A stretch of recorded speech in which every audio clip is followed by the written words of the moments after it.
A little bit of these. I think most of them are me. Okay. Okay. You ready for a rapid fire? Let's go. All right. Who apologized first? I'm gonna apologize first. Yes, you are. I probably even if it's not my fault. Yes, very Midwestern of you, by the way. Who's more stubborn? That's you. Me. Who's more likely to text first? That's me. Who gives better advice? Depending On the situation. Depending on the situation, because advice of being tough and standing up for yourself, You're gonna be direct. Yes. You're not gonna like sugarcoat. No. You're gonna be straight up. And then advice on like, well, let's be that will be you for sure. Who's the bigger overthinker? Probably me. If you overthink, you're gonna be like, I'm not about to overthink. Yeah. But I'll be like, I catch myself overthinking and I come back, but I will overthink. Ruminate. Yeah. Yeah. That's fair. Respectfully too. And it's a good thing. Self-awareness. For sure. Who's more likely to disappear for a week? You. Me. Oh my God, Who's more likely to fall in love first? Me. This is great. Who's the therapist friend? Zay. Wouldn't you agree that you're the therapist friend? Yeah. Due to all the therapy that you've been surrounded by, not just for yourself, obviously, but people that you know. Who's the realist? Realist. I would say just due to the direct and not sugarcoating. By the way, I'm respectful. I'm not just cruel. Who's more likely to fall in love first? That would be me. I think I agree. I have a lot of love to give. I will now. I have very long relationships. I don't think I dated anyone less than a year or two. I'm the same. I don't think. Well, you had two. Wait, you had less than a year in terms of people I love. But maybe let's go back. Who's more likely to fall in love first? Ooh, fall in love. Yeah, we both kind of not fall in love first. It's only We'll circle back to. Let's circle back. We'll come back to that. Right. That's actually, I don't know. Who takes longer to leave a relationship? Me. Well, oh my God, relationship-wise is not the easiest. Well, relationship or situationship? It says relationship here. So who takes longer to leave one? I mean, maybe equally. I think this is a good segue because things are always so parallel. I was just about to say that. Yeah. Okay. If she breaks up with somebody first, I'm going to do it next. The way you said. Because I can't leave her alone out these streets. We got to go kick it together. Okay? That's hilarious. I mean, it's usually the way it has been going. Not planned, for real. Like, it's not even planned. No, it's completely like just ironic. The way it's been. Yeah. And then the last one, who's more likely to answer the phone at 2 a.m.? My phone is off at 9 o'clock. For everybody. For everybody. For my mother, for my children, for So wait, your phone go off, you disappear for a week, and you're not apologizing. That's right. And that's all, folks. Oh my goodness. Okay. That's funny. That was great. That was One thing life has taught us is that whether you like it or not, shift happens. We're just two friends making the best of every moment, trying to roll with those punches while creating memories and laughing through it all.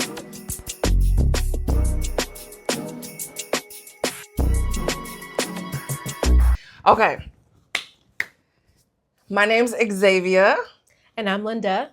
Welcome to Shift Happens. Right. We know each other well, but if we were to think about then what was it? Who's going to fall in love first?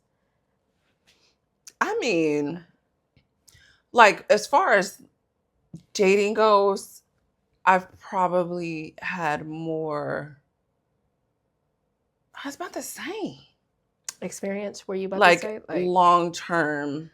like loving relationship? If I count,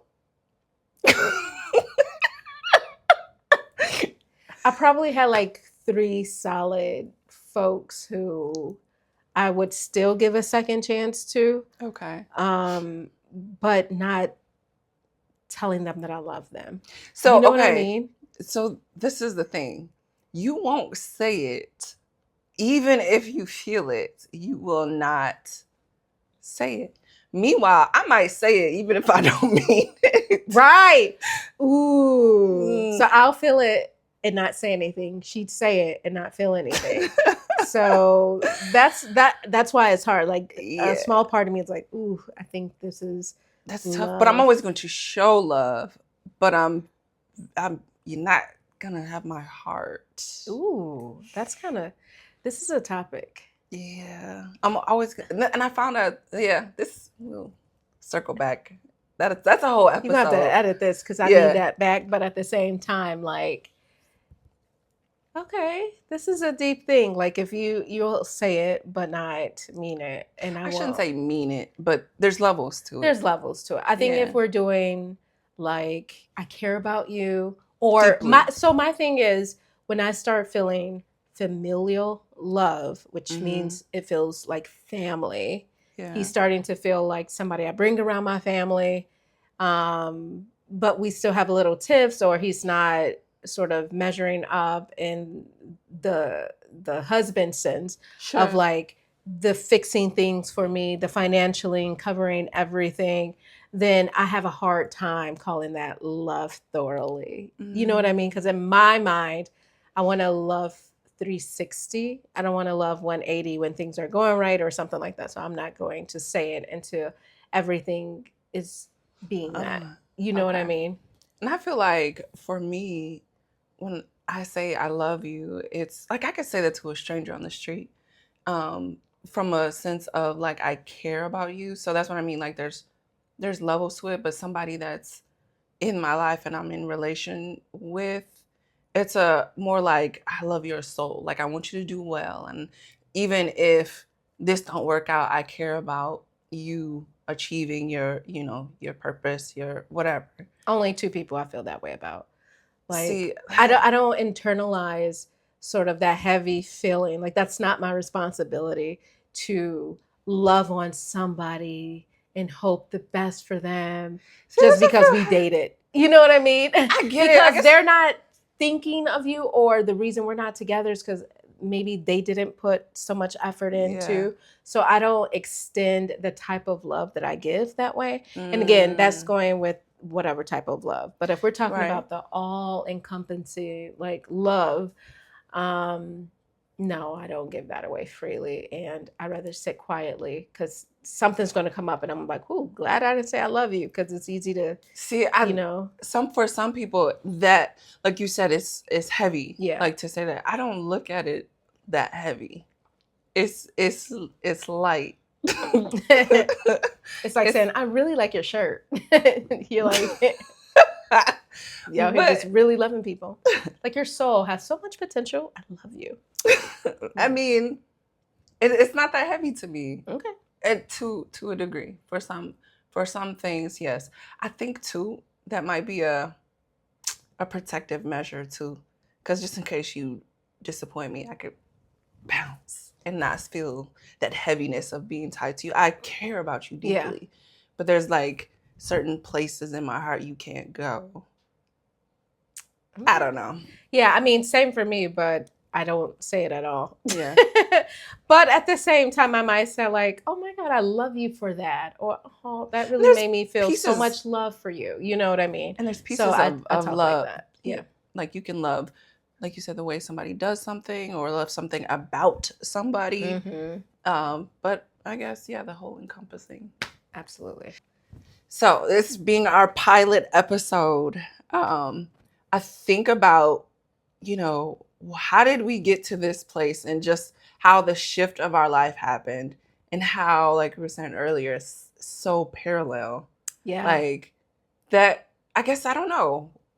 What does it go back to? Where do you want to start for us, right? Because if we go back to our childhood, high school, right? If we go back to high school, that's digging a little deeper. Or do we start like which part of our shift do we, the shift of being a grown up and having children together, the shift of getting a divorce together? I mean, there's layers and levels to this. There really is. Yeah. I think you kind of have to go back to the high school thing because that is where, when we met, that is where we both were in our future husbands' lives at that time.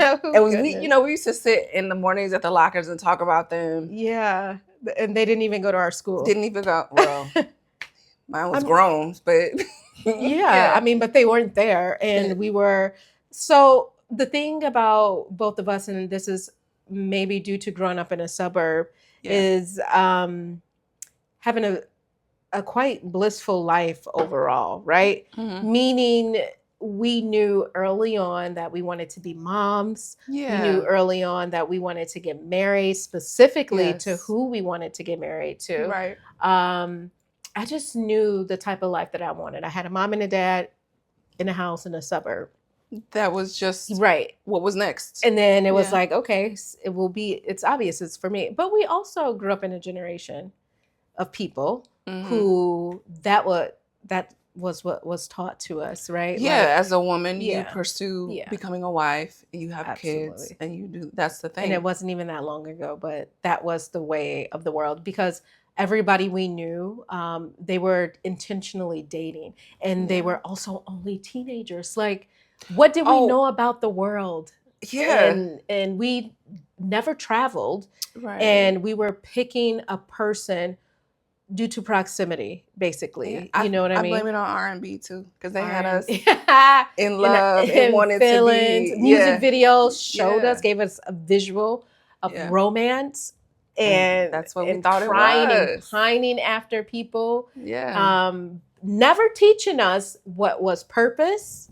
Never teaching us how to choose the right person. How to choose the right person. How to understand who what do you do once you have them. It was about searching for them. Yeah. And then you might get your heartbreak. And then it was like crying for them and then begging for them to come back. Yeah. That was the entirety. That's it. That's our relationships in a nutshell. We can wrap this up. I mean, that's exactly what it was. It was a whole bunch of like intense romance and love. Yep. The fallout, the makeup. Yep. And, you know, some kids came along in between. Yeah. Oh my gosh. Starting from the parallel. Yeah. So it was that we both were like obsessed. Then I had a baby in high school. You went off to college.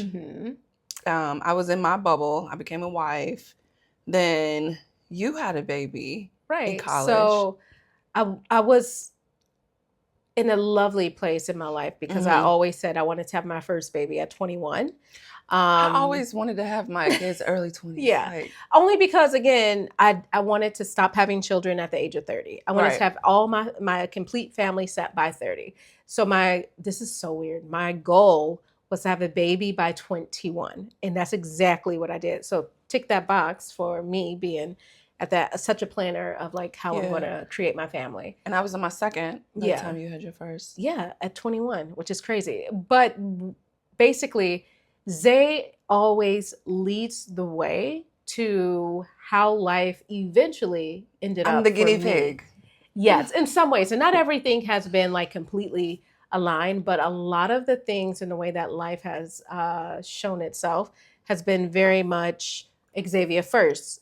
How has that benefit me? That's a good question. I mean, obviously, okay, so first of all, you're supposed to watch somebody go through something and say to yourself, oof, if it's a tough situation, you either say, okay, I don't want to do the same thing. I'm going to try it differently. Or you say, oh my God, I like the way that's going. I want to join. Right. So you had a baby first, and I didn't really look to that as like, ooh, I want to do that too. Right. Again, it was like, I wanted a kid anyway by 21. I'm with the person that I want my child with. That's what I'm going to do. So when I came home with my baby, I was able to have a friend who had a baby too. And then we were like young moms together. And then again, that segued into you got married. Yeah. Right. And I graduated from school and I didn't get married for a while after that, but we were living together intentionally. Basically, yeah. you know, planning, buying homes yeah, and doing things together it because was we just knew. basically a piece of paper that separated the life that you. And I didn't want marriage Yeah. initially. I told him, I don't want to get married because whatever fence they put around it, people have a tendency to get really nervous and quit. And my biggest fear at that time was marriage due to the fact that it led to divorce. Yeah. And years later when he proposed, I literally were like, what are you doing? This is not what we agreed. Were you like conflicted? I was conflicted. I know it had a lot to do with my mother, right? Like to get married. But also I thought, okay, I'm willing to try this if he is, because why wouldn't we? Like, let's just try to think differently and nothing will change. Yeah. Everything changed, by the way. So I should have just stayed the way I wanted. You think it would have been different if you didn't? I mean, I think it would have been easier for certain measures, right? Like, there's absolutely no benefit behind the divorce that happened. None. Mm-hmm. There's not like it followed with like child support or anything like that. So it was, it was just a headache. Yeah. You know, it was a lot of work and a lot of headache, a lot of paperwork and all that stuff too. Yeah, yeah. But going back to the parallels, what happened after that? Like, what was the next step? remember, and I wrote about that, where at your wedding, I knew that my marriage was over. Like, I remember sitting there. Of course, I was so happy for you. You were such a beautiful bride. And I was like listening to what they were saying and just seeing you guys. I was like, I never had that. Delete. He was. Yes, he was there. Yeah. As a thorn in my flesh. But it, because of the contentious and just the, like, I wanted to be there to enjoy it, but then we had an argument on the way there, on the way back as well, and I was just like, this is not it. Yeah. Why do you think you guys had that? Did he just in general not want to go?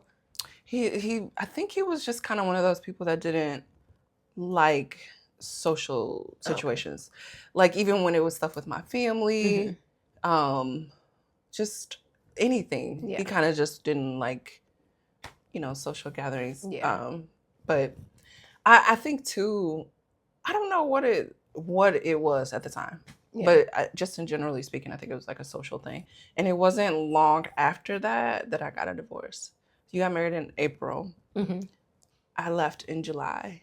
Oh. 2014, right? Mm-hmm. Yeah.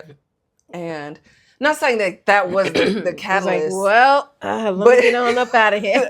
That wasn't the catalyst. It was like, it was just one of the many things that kind of, at the time, I was also just kind of going through my own coming to, and I hadn't really been connected to my friends. Yeah. So going to your bridal shower and doing those sorts of things with you and your family, it made me like really want to connect. And I hate to say it, but I wasn't allowed to. Yeah.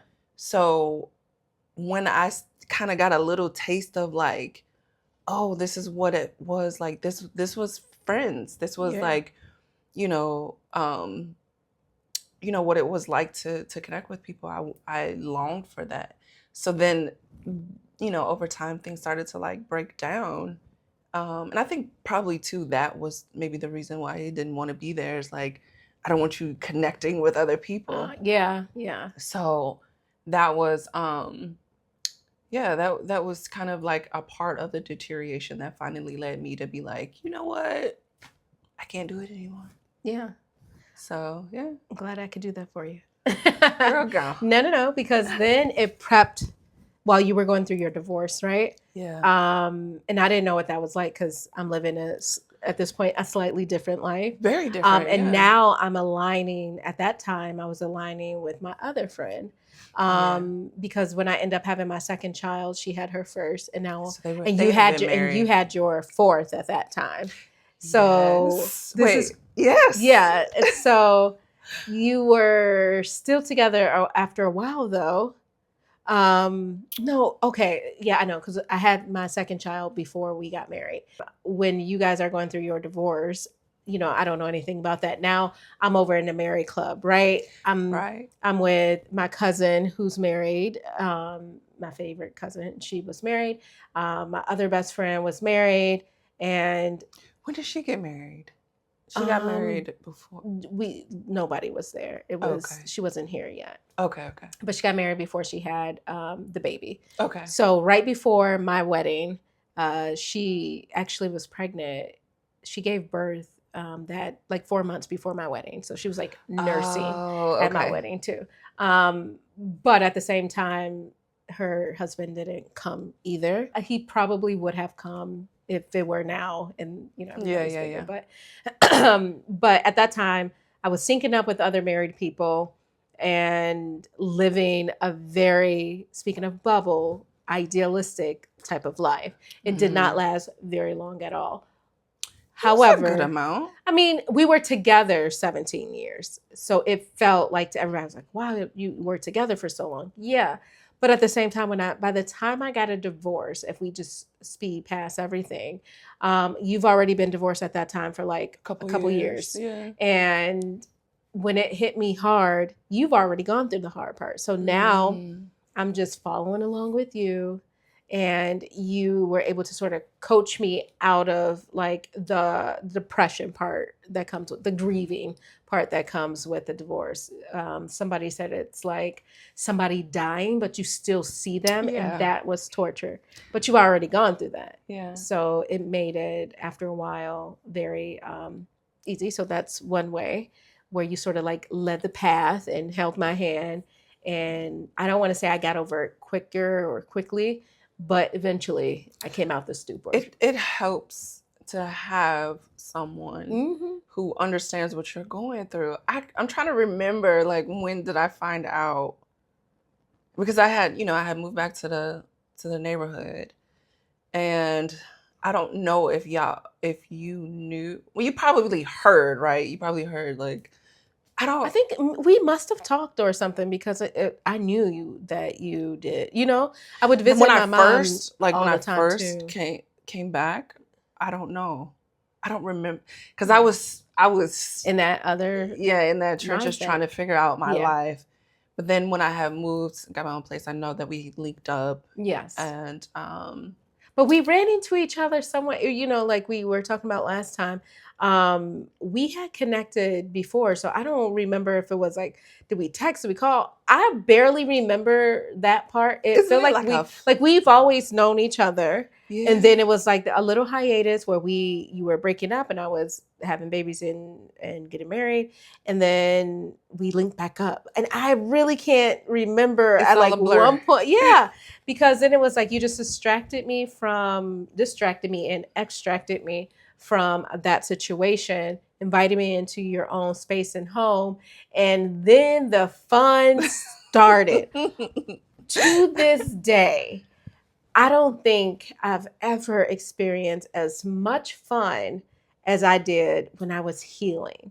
Man, say that Man, because again. it was like me and Zay, first of all, we were with these men at that point, again, for 17 years practically, right? Yeah, a lifetime.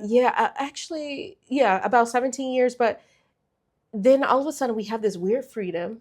And mind you, other people our age, they were kicking it a long time ago. They whole 20s, right? While Yeah, we're playing housewife, they yeah, out there kicking it. yeah. So when I got a taste of Zay with her own apartment, it was like the girls' hangout. We would try on clothes, on makeup, do hair. It smelled like flat irons, perfume, and good food, because we would Some have days where we would make stuff. The yes. kids were there. They would make donuts and fresh pretzels. Like they had to have an activity. Yeah. So, wow, that was the most fun I've ever had and the best way to come out of pain. And it Yeah. all started in a small apartment that was quite nice. And it was just like a healing pad. And then Yeah. once I healed and moved on from my problem, you moved. It was like it served as a therapeutic hub. Tons of laughter. I'll never forget the New Year's Day dinner that we hosted. Oh, I was like, what?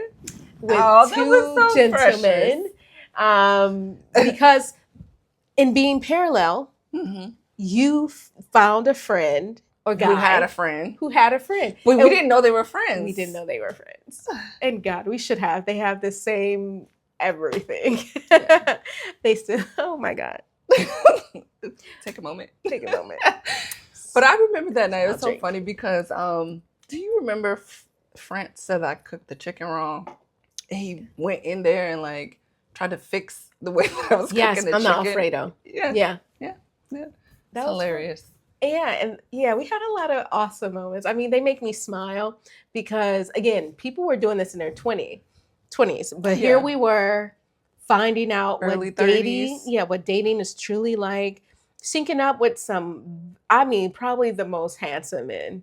Like, in fact, when you link up with people like that, even internally, they're not there. They might not be the best. You realize in some way that you might be kind of. I didn't know. You know, when you marry, they try to talk. You know, when you get a divorce after you've been married, they try to break you down and saying things like, they call out your imperfections and maybe mention that nobody will want you because you're a mom or you're single or you're having a hardship. And none of that is true. No. The people that have said, you know what? I'll take your son to play basketball. But it was fun, and having those dating experiences and having someone, to experience that with and have those memories. And you took me on a lot of your first dates. Yes. Okay. Okay. I drag Zay everywhere. Like, girl, this man trying to meet me. What you wear?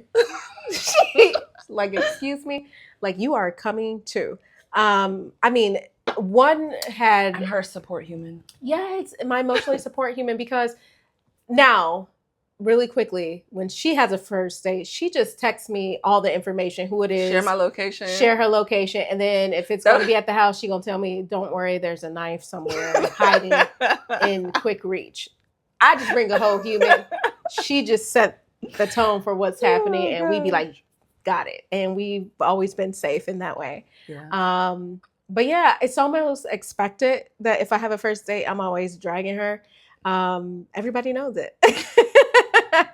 Like, you want to come with me? I'm like, okay, hope you got money for two, because they come in too. And yeah, no one ever complained. I mean, they probably thought like, dang, but it's the first date. How much can you do one-on-one? Granted, a lot, but you shouldn't. And so she's making it casual, like, a lot of it's like group things that makes it more like, you're getting to know someone. All I'm trying to do is get to know you. I'm not trying to sleep with you. Right. I'm not trying to marry you.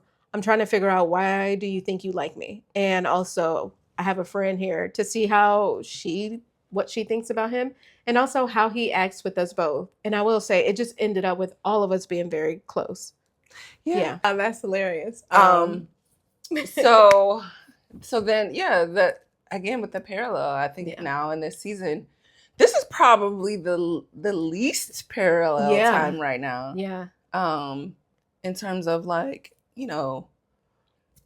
life and dating. I mean, there's still some, our kids are. We're like adjacent. Yeah. We're just not parallel, but you're still close by in other ways. Yeah. Which is wild. Well, kind of. What would you say you and Mr. Podcast are doing? Right? Nothing. We're friends. Oh, okay. He's my content creator coach. Oh, okay.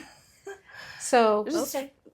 Somebody I admire, but and I'm dealing with somebody who admires me. So there you go. Yeah.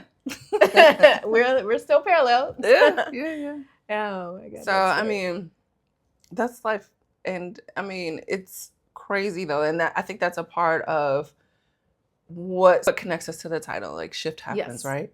And the fact that some of the biggest pieces of our late teenager and adult years, we got to experience those big shifts. So big. And be able to support one another. And that's like, I don't know.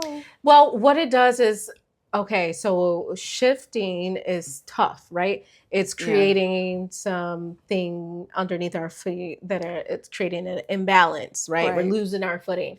And when you're losing your footing or when you're unstable, you just feel like it's all going to collapse.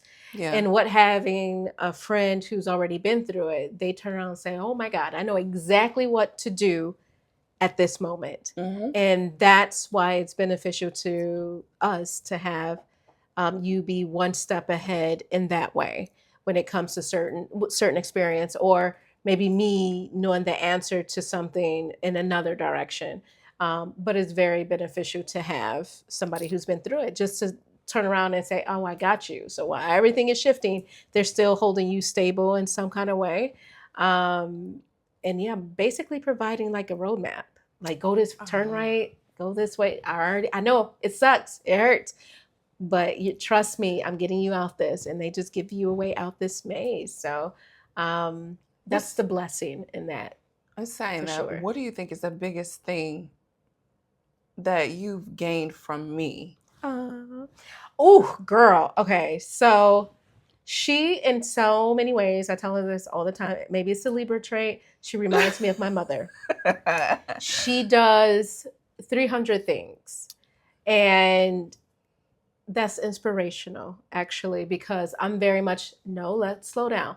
Let's see where we need to go first. Let's see how this should work out. I'm of the mindset that we need to have one complete project done and it has to be done right. Then we move to the next one. That's not the wrong way. However, by having multiple things happening, it's kind of like exciting, because you can jump in where you fit in. Like, whoa, whoa, like she's just stacking plates and they're leaning over and I'm there like trying to catch it all. But it keeps me busy, and she always allows me to come along with her, and vice versa. I don't think I'd rather have another business partner to do anything, because if you tell Zay you want to do it, It's gonna get done. it's done tomorrow. The framework, as we discussed, is done tomorrow. And then she's calling you the rest of the week asking for input. And it gets the thing moving and Yeah. shifting in order for shift to happen in a positive way, because shift isn't always bad. Right. So that's sort of where I get that. Like, and then in the meantime, a lot of things are happening behind the scene in life that maybe it's not, so great or perfect, but she's keeping her mind off of it by doing projects that are beneficial. So I think that's what I took away, that like, don't stop everything just because something over here isn't working. Like, just you better work somewhere else then. You know what I'm saying? And then also I just appreciate in general just our brainstorming life together. Yeah. Because two brains are better than one. Yeah, and the way that we function is so complementary. Yeah, man. And that even the makes way we vacation is so complementary. Yeah. Oh my God, so easy. I think that I've learned so much from watching you and listening to you over the years. And like we talked about earlier, like you have no issue with confidence. And that has rubbed off. This was a conversation at a homeless shelter. So I should have been more mindful of my audience too. No. But it is a way to lead, so people are inspired, I guess. Exactly.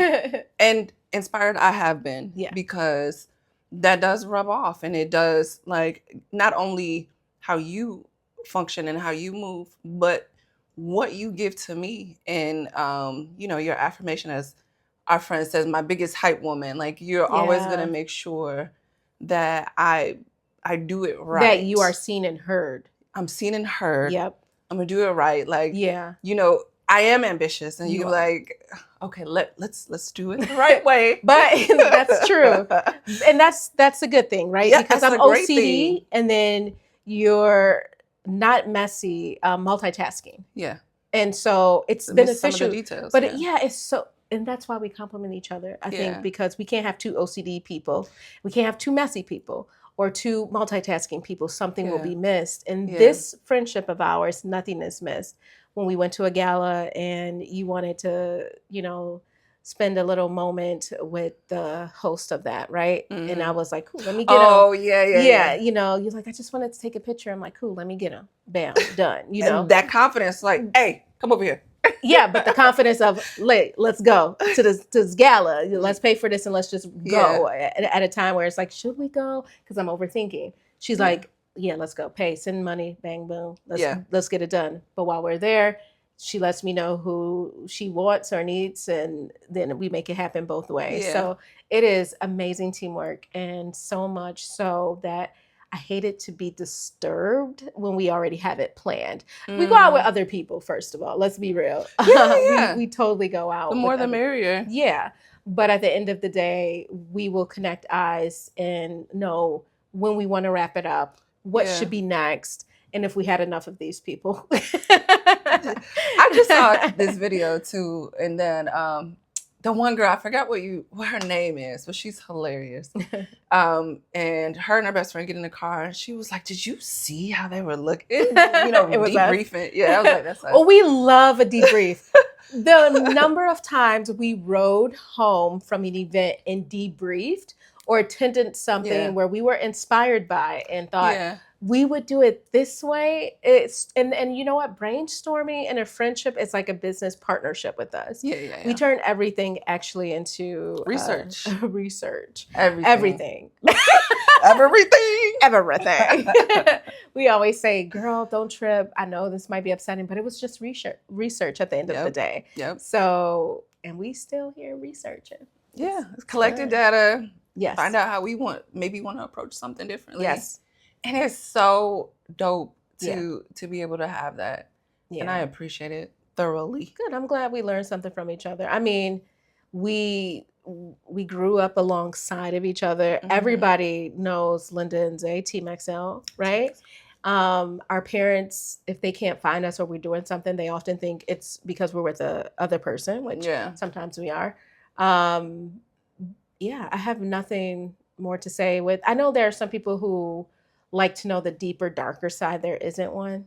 Let me just kill that. And if we need to be checked, we will check each other. Like there have been moments when you have to think like, Linda, that wasn't right. You probably shouldn't have did that. Or it is kind of your fault. And then you just take ownership of it. Right? Yes. Now, I love the gentle correction. It's more like a question, and then till we know each other so well. So I'm like, I know what Linda gonna say about this. And then sometimes it's direct, but a lot of times it's like it's just you almost don't have to say anything, and I know who you are.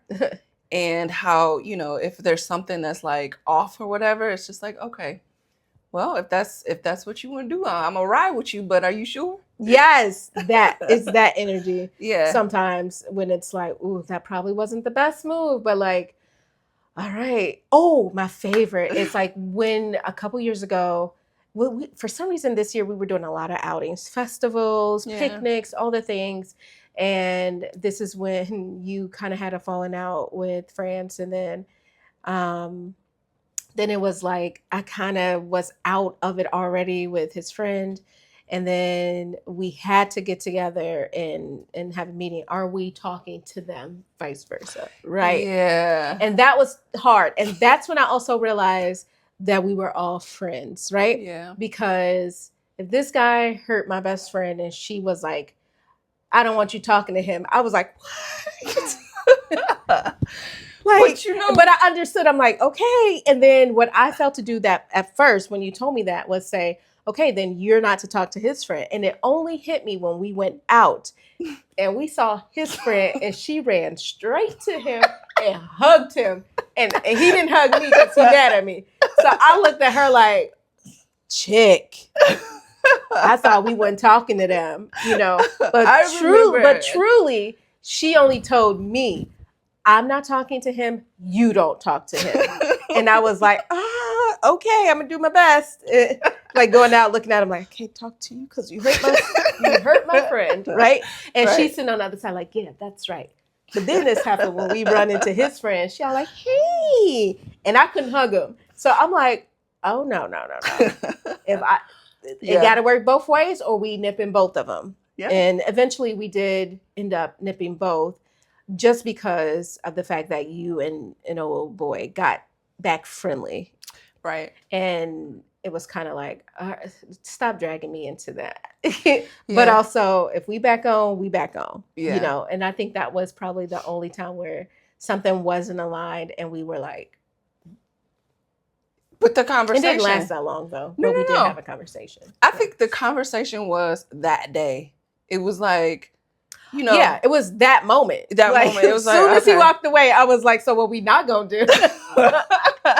If I can't talk to him, you can't talk to him. Just like you said, I was like, otherwise I might as well be reaching out to old boy.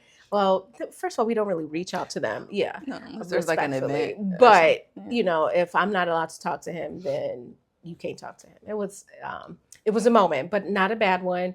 And it was one that made us be like, okay. Yeah. You know, they're the problem. Let's like leave both of them alone. I think that's what I really said to us. Something about like their issues cannot become our issues. Yeah. Like we're solid over here. Yeah. So but I'm happy that bond for them actually worked out too. Yeah. It's so beneficial to all of us to see. It is. Like Linda say, when we show up together, it's like those two knuckleheads. And then when they show up, it's like those two knuckleheads. But we all have a better time. Everybody knows it. Yeah. And when it's friendship. Yeah. None of the other stuff. Yeah. When you get, feelings and emotions involved, that's when things get, complicated. Yeah. But, the basic friendship, it's beautiful. Friends. How many of us have them? We do get that question a lot though, too. Like about our friendship.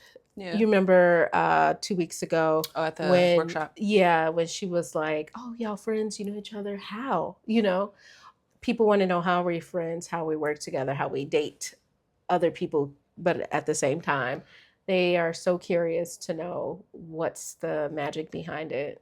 And I think we are very different, but very similar. Yep.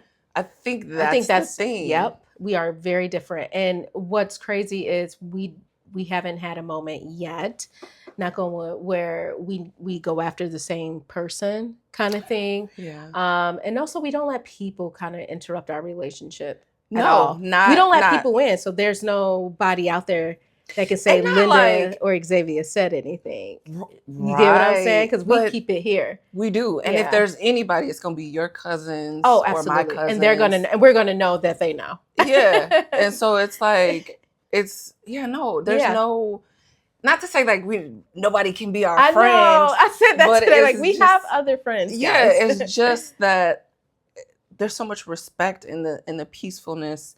And the what do you call that? Just the things that run so smoothly. It's like people, you never know how the dynamic shift can change. Yes. Not to say like if we doing something, the more the merrier. But like those intimate type of friendships, it's difficult to build at a certain point in life. So I mean, I think that we want life to be easy. Yeah. At the end of the day, because we've actually been through.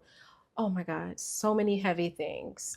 So many. So much I was thinking about that. Like, I'm so happy right now, even if everything's not perfect. Yeah. But I'm so happy that I want to protect it. Mm-hmm. And I don't want anything to disrupt that. Yes. And I think the same thing about our friendship, too, is like, we've had fallouts. We've had disagreements over the lifetime with different people and people you call friends and things like that, and it's like even those have been similar. Yes. Yes. That's wild. That is wild. Yeah. But to know that's not here, it's like, okay. Yeah. If there's, and I remember like us talking like, if this is an issue, we gonna talk about it. Yeah. I know how you move when you need to like, whatever, give you your space. Absolutely.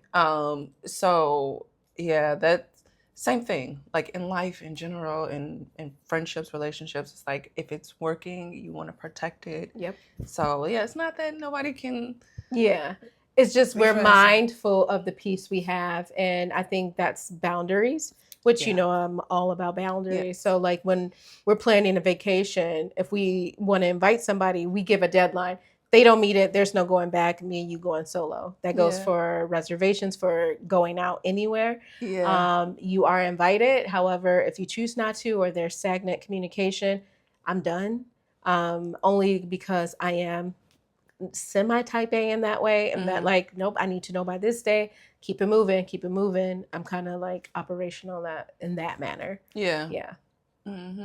But that's what makes it all work. Well, I'm positive. It is positive, and I'm like, just sitting and reflecting on it. It really is dope because it doesn't happen often, especially with Black women.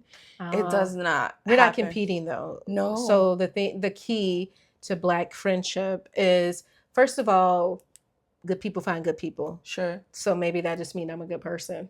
Yes. I just found another good person. Yes.